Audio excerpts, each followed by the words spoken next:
Salam sejahtera.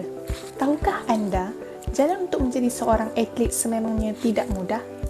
Kadang-kala, atlet memerlukan minat dan motivasi untuk mendorong mereka agar terus bersemangat dan melangkah maju. Namun, apa itu yang dimaksudkan dengan motivasi?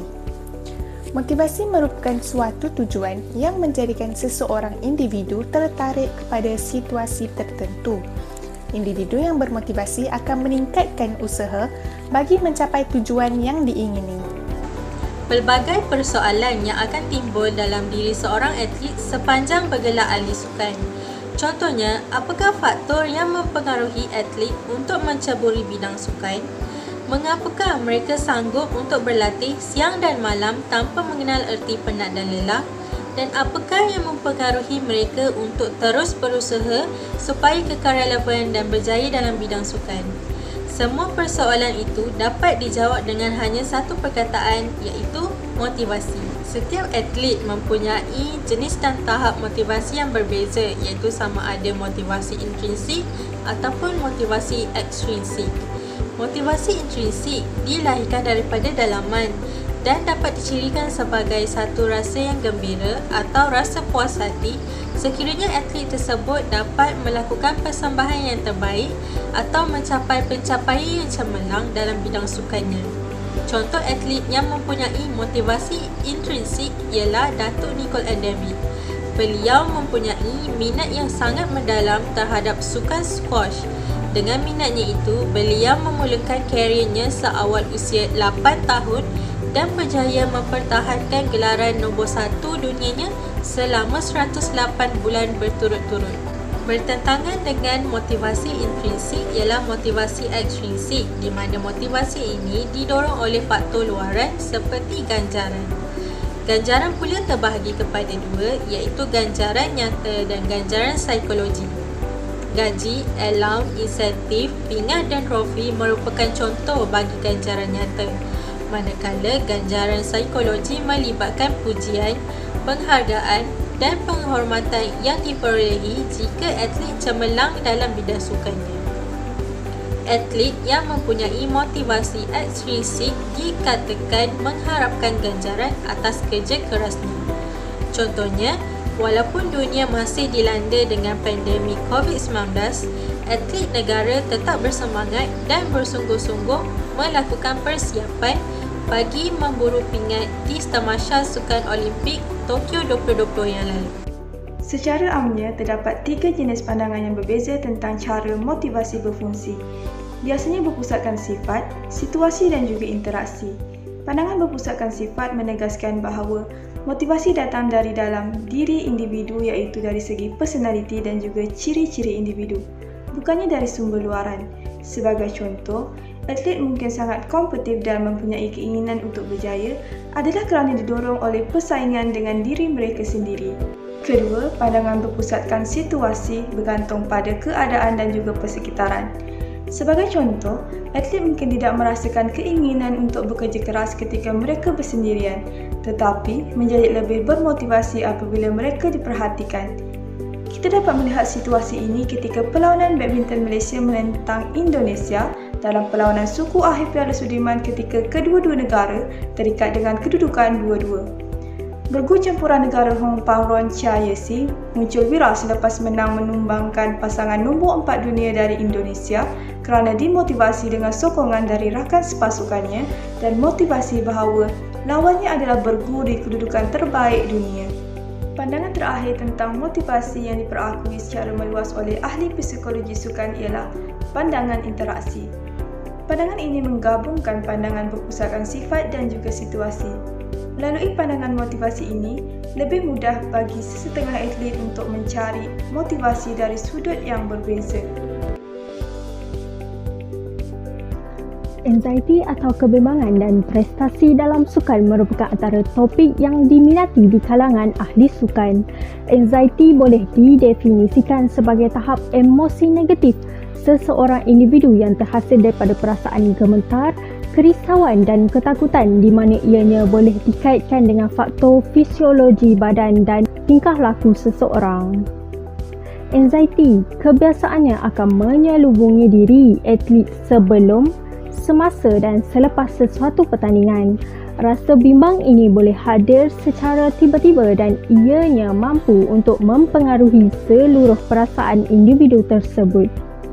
Malah tahap kebimbangan yang terlalu tinggi akan menjejaskan prestasi seseorang atlet.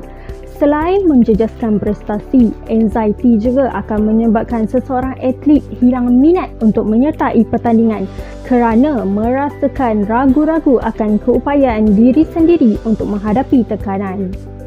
Terdapat dua jenis anxiety, iaitu state anxiety dan trait anxiety.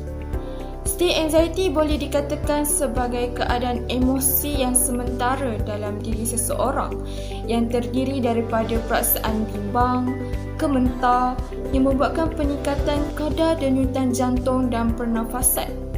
Seperti yang kita lihat, kesukaran yang dihadapi oleh atlet sukan badminton Malaysia, iaitu Lizzie Jia.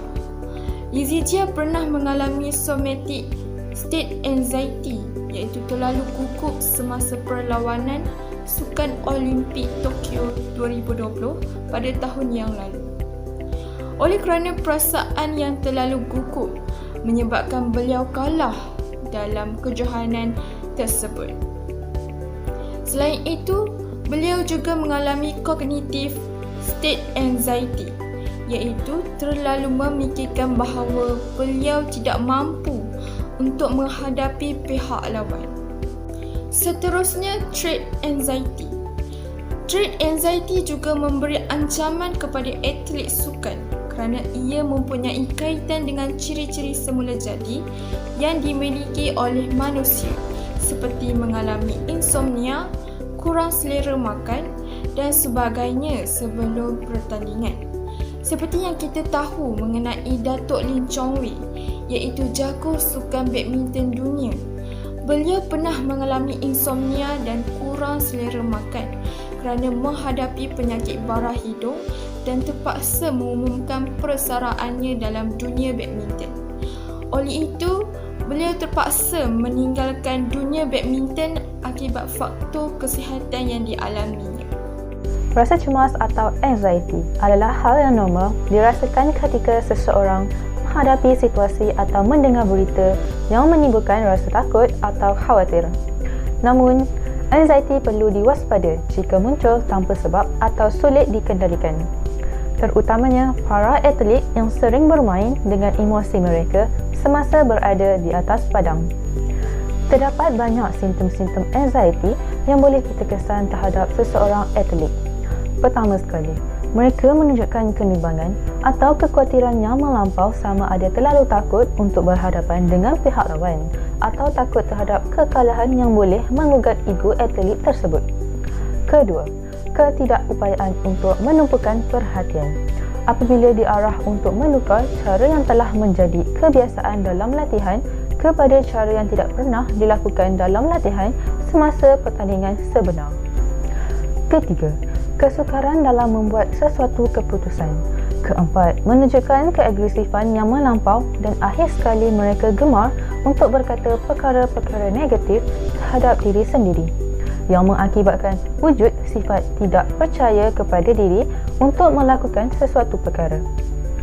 Jelaslah, simptom-simptom ini perlu diberikan perhatian supaya tindakan awal dapat diambil untuk mencegah anxiety menjadi lebih parah. Setiap permasalahan pasti ada cara penyelesaiannya tersendiri, termasuklah juga berkaitan isu atlet dalam menangani anxiety atau kebimbangan. Jadi di sini saya akan merungkaikan mengenai kaedah-kaedah untuk membantu atlet menghadapi anxiety. Yang pertama adalah rutin pra-prestasi, di mana dilakukan sebelum acara berlangsung. Ianya membantu untuk mengawal kestabilan persekitaran yang tidak stabil, membantu mengurangkan kebimbangan dan memberikan tumpuan positif kepada seseorang atlet yang sedang mengalami pemikiran negatif. Contohnya adalah dengan makan makanan atau minuman yang sama sebelum acara, mendengar jenis muzik tertentu dan menggunakan kata-kata positif yang sama. Kaedah yang kedua adalah self-talk atau bercakap dengan diri sendiri, iaitu merujuk kepada dialog dalaman kita, sama ada dalam fikiran kita atau secara percakapan. Amalan ini membantu kita mengawal fikiran dan emosi serta membuatkan kita berasa selesa tentang diri kita dan perkara yang berlaku dalam hidup kita. ia boleh membantu mengurangkan tekanan dan kebimbangan dalam situasi tertentu. Contohnya dengan mengatakan saya buat yang terbaik atau teruskan berjuang. Kaedah yang ketiga adalah imagery atau menggambarkan, merupakan salah satu teknik mental untuk membayangkan sesuatu dalam minda. Terdapat dua teknik iaitu pertama secara gambaran luaran di mana bayangkan diri kita di luar badan kita iaitu seperti menonton diri kita dalam filem. Kedua adalah secara gambaran dalaman di mana kita sedang melakukan aktiviti dan mengalami perasaan serta pandangan dari mata kita sendiri. Kaedah yang terakhir adalah relaxation atau bertenang, merupakan kemahiran untuk menangani kebimbangan dari sudut badan dengan mengurangkan ketegangan otot, memperlahankan pernafasan dan menenangkan fikiran. Contohnya dengan mengawal teknik pernafasan, meditasi dan dengan cara berdoa. Oleh itu, kita dapat lihat bahawa motivasi sangat penting dalam membantu atlet mengawal emosi untuk meningkatkan prestasi mereka dalam sukan. Namun, anxiety juga merupakan antara aspek yang perlu dititik beratkan bagi mengelakkan prestasi atlet daripada terjejas.